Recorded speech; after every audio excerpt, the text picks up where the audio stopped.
చాలా మంది క్రైస్తవులుగా ఉన్నప్పటికీ కూడా సువార్త విషయంలో చాలా వెనుకబడి ఉంటారండి. ప్రకటించరు. అలా ఇంట్లోనే ఉండిపోతూ ఉంటారు.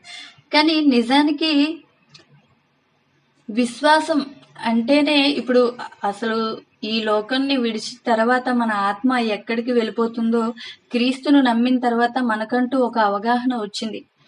అలాంటప్పుడు మన తోటి సహోదరులు లేదా మన కుటుంబ సభ్యుల్లోనే ఎవరైనా కూడా నిజంగా చనిపోతే, వాళ్ళు క్రీస్తుని అంగీకరించకుండా చనిపోతే, అమ్మో! నిత్య జీవానికి వెళ్ళరు, నరకాగ్నికి వెళ్ళిపోతారు, యుగాలు అక్కడికి వెళ్ళి శ్రమ పడాలి అని భయం గనక మనకుంటే, నిజంగా విశ్వాసం మనలో ఉంటే, ఖచ్చితంగా మనం భయపడుతున్న దాన్ని ఇతరులకి చెప్పడానికి ఆసక్తి చూపుతామండి.